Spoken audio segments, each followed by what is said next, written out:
2 horas. Foi exatamente esse o tempo que Kylian Mbappé e o resto da seleção francesa passaram fechados nas entranhas do Lincoln Financial Field, enquanto lá fora uma daquelas tempestades de verão de Filadélfia rasgava o céu, transformando aquilo que parecia uma travessia tranquila na fase de grupos em algo muito mais estranho, muito mais revelador do que alguém esperava. Quando os jogadores finalmente voltaram a correr para o relvado para disputar a segunda parte, não estavam a entrar num jogo renovado, estavam a entrar num problema: poças, água parada espalhada por várias zonas do terreno, funcionários do estádio a empurrar rodos sobre a relva enquanto 60 mil adeptos esperavam nas bancadas, alguns encharcados, outros abrigados debaixo de qualquer cobertura que encontrassem, e um jogo do Mundial ficava suspenso numa espécie de animação interrompida. Mbappé percebeu-o de imediato, e quando a França acabou por derrotar o Iraque por 3-0, tinha algo a dizer. Então, o que aconteceu realmente em Filadélfia? Por que é que este episódio deixou de ser uma simples nota de rodapé para se transformar numa conversa de grande dimensão? E o que nos diz tudo isto sobre um torneio que já carrega mais bagagem política e operacional do que qualquer mundial de que haja memória na era moderna? Vamos por partes, porque há aqui camadas mais profundas do que parecem à primeira vista. Comecemos pelo que se passou dentro de campo, porque é preciso ter essa base para perceber por que motivo tudo o resto importa. A França chegava a este encontro já com 6 pontos conquistados nos 2 primeiros jogos do grupo. Um resultado positivo frente ao Iraque deixá-la-ia praticamente apurada para a ronda dos 32, independentemente do que acontecesse no resto do grupo I. Para o Iraque, era exatamente o oposto: 0 pontos após os 2 primeiros jogos e uma ameaça real de eliminação se não conseguisse tirar alguma coisa dali, mesmo com o novo formato e as 8 vagas para terceiros classificados a oferecerem uma estreita tábua de salvação. Os riscos eram completamente diferentes para os dois lados, e essa assimetria já dava ao jogo uma atmosfera invulgar antes mesmo de a tempestade chegar. Mbappé abriu o marcador ao minuto 14. Um primeiro toque controlado depois de um passe para dentro da área, seguido de um remate rasteiro e preciso para lá do guarda-redes iraquiano Ahmed Bosley. A França estava claramente no comando e o jogo parecia encaminhar-se exatamente para onde a maioria das pessoas esperava. Depois, o céu sobre o sul de Filadélfia começou a ficar feio. Já perto do intervalo, o árbitro Drew Fisher reconheceu o perigo e mandou as equipas sair do relvado.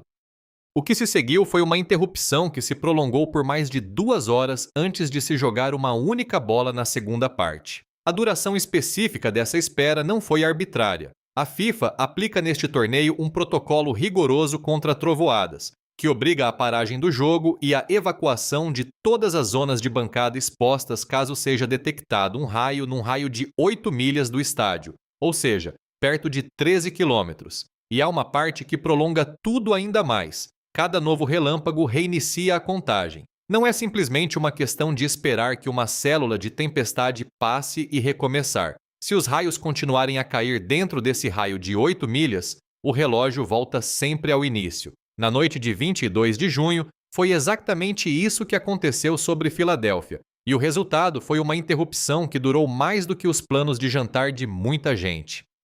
Quando as equipas acabaram por regressar para o aquecimento da segunda parte, a interrupção ainda não estava totalmente ultrapassada. A equipa de manutenção do estádio continuava no relvado com rodos, a empurrar a água acumulada para fora da superfície. O detalhe essencial, e foi precisamente aqui que Mbappé concentrou a sua atenção, é que a limpeza não tinha sido uniforme. O lado este do campo tinha sido tratado. O lado oeste, o lado por onde a França tinha construído grande parte do seu jogo ofensivo durante a primeira parte, claramente não tinha recebido o mesmo cuidado. Não foi um rumor, nem uma queixa feita de forma isolada. As câmaras de televisão captaram tudo em tempo real, mostrando de forma evidente que uma metade do campo estava seca e a outra continuava molhada enquanto o jogo já decorria. A frustração de Mbappé não ficou em privado. As câmaras apanharam-no várias vezes a apontar para zonas específicas do relvado, indicando áreas problemáticas à equipa técnica francesa junto à linha lateral, enquanto a segunda parte seguia. Não foi uma frase solta no túnel depois do apito final. Foi uma irritação visível, contínua, transmitida em direto para milhões de espectadores. O capitão francês estava claramente descontente com as condições precisamente nas zonas onde a sua equipa precisava de criar oportunidades. Depois de a França confirmar a vitória por 3-0, Mbappé falou com jornalistas franceses e explicou o ponto sem rodeios. A sua ideia não era dizer que o relvado tinha sido um desastre ou que o torneio era um fracasso. Era algo muito mais específico e, precisamente por isso, mais difícil de neutralizar. Disse que queria que as duas metades do campo fossem tratadas segundo o mesmo padrão e sublinhou que a zona onde a França tinha estado a jogar ainda tinha bastante água acumulada quando a partida recomeçou. É uma queixa precisa, documentada, sustentada pelo que se via nas imagens. E é o tipo de crítica difícil de afastar com uma resposta genérica sobre a imprevisibilidade do tempo. Para seu crédito, Mbappé teve o cuidado de não transformar isto em algo maior do que o momento justificava. Fez questão de dizer que não considerava o caso um problema grave e que não estava a apontar o dedo aos trabalhadores que estavam no terreno naquele dia. Isso importa, porque coloca os seus comentários numa categoria fundamentalmente diferente das críticas mais amplas, mais ruidosas que rodeiam este Mundial desde muito antes do jogo de abertura. O que ele disse foi específico, medido e ficou registrado. Não foi um ataque geral à FIFA. Foi uma observação concreta sobre um jogo, um relvado, uma metade de um campo que não foi devidamente tratada depois de uma interrupção provocada pela meteorologia. Mas o contexto raramente colabora quando se preferia manter as coisas contidas. Porque o que aconteceu em Filadélfia não caiu num ambiente neutro. Caiu dentro de um torneio que tem gerado uma controvérsia operacional e política atrás de outra desde antes do pontapé de saída. A fonte mais persistente de ruído tem sido as pausas obrigatórias de hidratação impostas pela FIFA. Introduzidas especificamente para proteger os jogadores do calor extremo em cidades anfitriãs mais quentes como Miami, Dallas e Los Angeles, estas paragens programadas, uma pausa padronizada de 3 minutos inserida sensivelmente perto do minuto 20 de cada parte, tem provocado assobios em estádio atrás de estádio desde o jogo inaugural. O problema não é a lógica por trás delas nos recintos onde a justificação do calor é legítima. O problema é que a FIFA as aplica de forma uniforme nas 16 sedes, incluindo instalações interiores com controle de temperatura, onde a justificação original simplesmente não existe.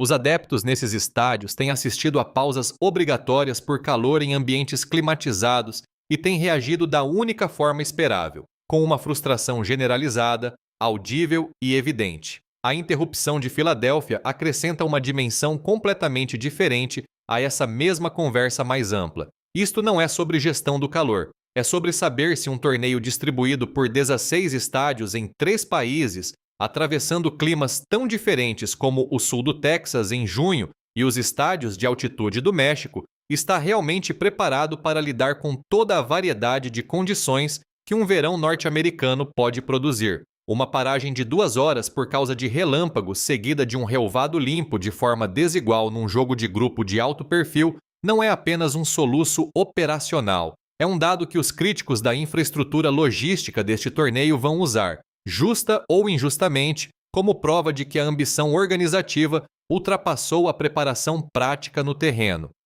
E é aqui que a política se torna impossível de separar do futebol, porque o pano de fundo político que rodeia a FIFA neste Mundial não se parece com nada que o desporto tenha visto na era moderna. O presidente da FIFA, Gianni Infantino, chegou a este torneio já confrontado com uma queixa ética apresentada em dezembro do ano passado pela Fair Square, uma conhecida organização de defesa dos direitos humanos. Essa queixa apontava 4 alegadas violações do próprio Código de Neutralidade da FIFA, todas ligadas ao alinhamento cada vez mais público de Infantino com o presidente dos Estados Unidos, Donald Trump. A queixa foi desencadeada em parte pelo facto de Infantino ter entregue a Trump o primeiro prêmio da paz da FIFA na cerimônia do sorteio do Mundial em Washington, D.C., em dezembro, uma cerimônia que os críticos descreveram de imediato como um evento político disfarçado de acto desportivo.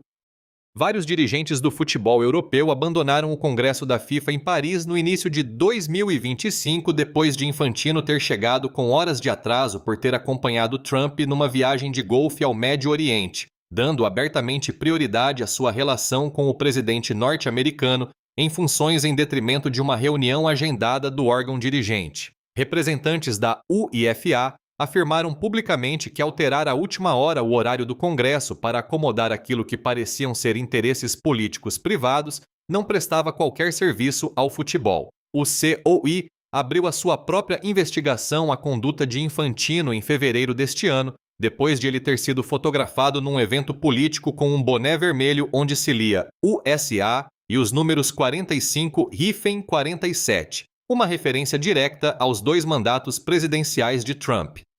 Para uma organização que passou décadas a apresentar-se como um organismo internacional politicamente neutro, aquelas imagens eram difíceis de explicar. Miguel Maduro, antigo presidente do Comitê de Governação da FIFA, afirmou publicamente que o comportamento de Infantino constituía uma violação clara dos estatutos de neutralidade da FIFA. Num discurso em Miami, o próprio Infantino terá dito que todos deveriam fazer o que Trump está a fazer. Uma declaração que, para alguém que dirige uma organização com mais de 190 países membros, cada um com as suas próprias realidades políticas, era ou de uma ingenuidade espantosa ou um sinal deliberado de alinhamento. A queixa-crime apresentada contra Infantino pelo seu antigo chefe na UEFA, Michel Platini, poucos dias antes de o torneio começar, acrescentou mais uma camada à história.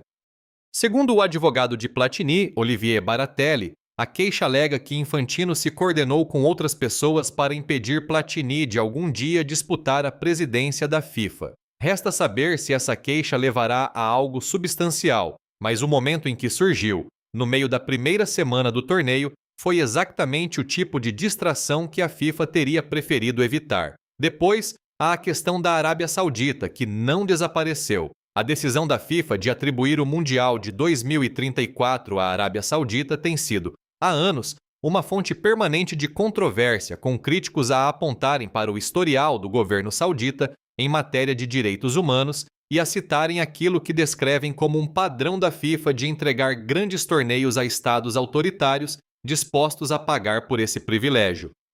Os mundiais consecutivos da Rússia em 2018 e do Catar em 2022, ambos atribuídos através de um processo de candidatura que investigadores confirmaram mais tarde ter sido profundamente corrupto, estabeleceram um precedente que, segundo os críticos, a decisão saudita para 2034 apenas prolonga sob outra roupagem. A Euronews publicou uma reportagem documental detalhada apenas uma semana depois do início deste torneio, descrevendo aquilo a que chamou uma reação ética sem precedentes contra Infantino. O trabalho apontava para o seu alinhamento aberto com a Casa Branca, para um mediático escândalo de vistos que impediu o melhor árbitro de África de entrar nos Estados Unidos para trabalhar no torneio, e para a imagem deixada pelas pausas de hidratação usadas como espaços publicitários durante as transmissões em direto.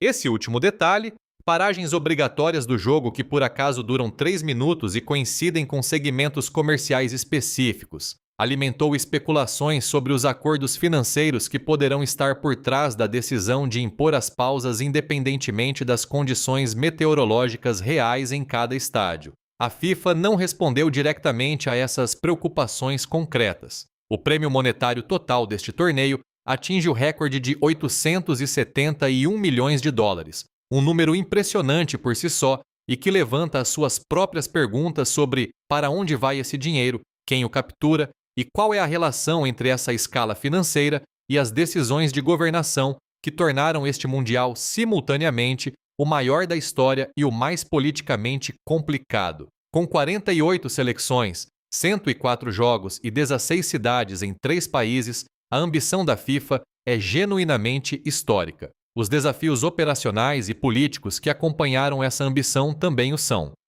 Nada disto significa que o futebol em si tenha sido mau. Na verdade, uma das tensões que definem este torneio tem sido precisamente o contraste entre o que acontece dentro do campo e o que acontece à sua volta. Porque dentro do campo, o Mundial de 2026 já produziu alguns dos momentos individuais mais memoráveis da história deste desporto. Na mesma noite em que Mbappé apontava para as zonas molhadas em Filadélfia, Lionel Messi reescrevia os livros de recordes em Arlington, no Texas. O jogo de grupo da Argentina contra a Áustria tornou-se a noite em que Messi passou oficialmente a ser o melhor marcador de sempre na história dos mundiais masculinos.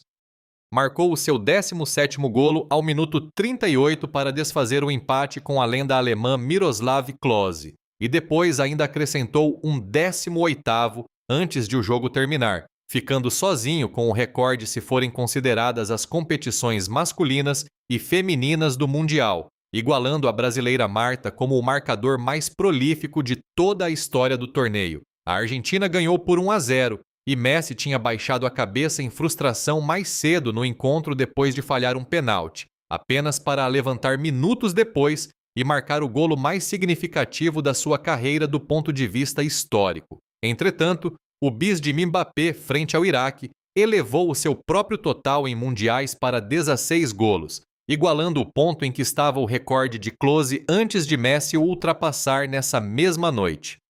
A corrida entre estes dois jogadores pela bota de ouro deste torneio tornou-se uma das narrativas individuais mais verdadeiramente empolgantes de qualquer mundial em décadas. Ambos tinham marcado 4 golos durante a fase de grupos antes da entrada nas rondas a eliminar. A distância entre eles em termos de golos totais em mundiais é de 2, Messi com 18 e Mbappé com 16. Mas a diferença neste torneio em particular, neste momento, é nenhuma. Estão empatados. E se qualquer um deles chegar à final, a possibilidade de tanto o recorde absoluto como a bota de ouro do torneio ficarem decididos no mesmo jogo entre jogadores da mesma geração é exatamente o tipo de enredo que o departamento de marketing da FIFA não conseguiria inventar. Para Mbappé em particular, a tarde de Filadélfia teve uma estranha dualidade.